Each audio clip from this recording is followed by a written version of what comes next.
ചപ്പാത്തിയും ചിക്കൻ കറിയാണ്. അപ്പോൾ ഒരു ധാരണയിലാണ് മുന്നോട്ട് പോകുന്നത്. ഞാൻ ചപ്പാത്തിയോട് ഏട്ടൻ ചിക്കൻ കറി വെക്കും. അങ്ങനെ പക്ഷേങ്കിൽ ഇത് വീഡിയോ എടുക്കണമെന്ന് വിചാരിച്ചിട്ടൊന്നുമില്ല. പകുതിയോളം ഏകദേശം ആയതിനു ശേഷമാണ് വീഡിയോ എടുത്താൽ കൊള്ളാലേ എന്ന് വിചാരിച്ചിട്ട് ഞാൻ ഫോൺ എടുക്കാൻ പോയത്. അങ്ങനെ അതാ ചിക്കൻ കറി ഏകദേശം പകുതിയോളമായി, ചപ്പാത്തിയും ആയിക്കഴിഞ്ഞു.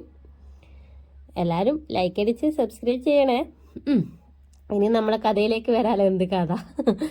അങ്ങനെ ചിക്കൻ കറി ആക്കുന്ന ആൾ മുങ്ങി. ഇനിയിപ്പോൾ എന്നാ ചെയ്യാൻ, ഞാൻ തന്നെ ഉണ്ടാക്കണം അല്ലേ.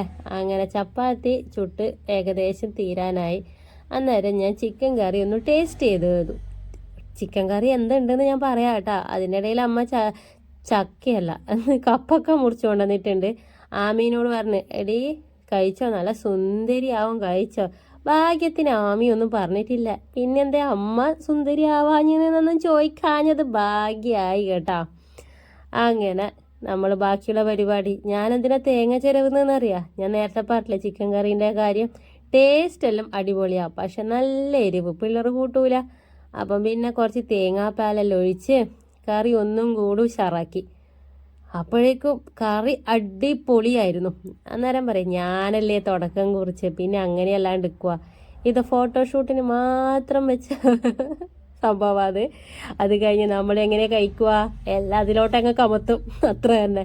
ഏകദേശം ഇതുപോലെയല്ല ശരിക്കും പറഞ്ഞാൽ ഇങ്ങനെയല്ല. ഇതും ഒരു ഫോട്ടോഷൂട്ടിൻ്റെ ഭാഗം. അങ്ങനെ ഇതാ ചിക്കൻ കറിയും ചപ്പാത്തിയെല്ലാം കഴിക്കും നമ്മളിതാ ഇതുപോലെ. അതായത് ഗ്രേവി കുറച്ച് അധികം തന്നെ വേണം, എന്നാലേ ഇവിടെ ശരിയാവൂലൂ. അല്ലെങ്കിൽ കറി ഇല്ലെങ്കിൽ പിന്നെ എന്തിനാ കറി വെക്കുന്നത് ഗ്രേവി ഇല്ലെങ്കിലേന്ന്.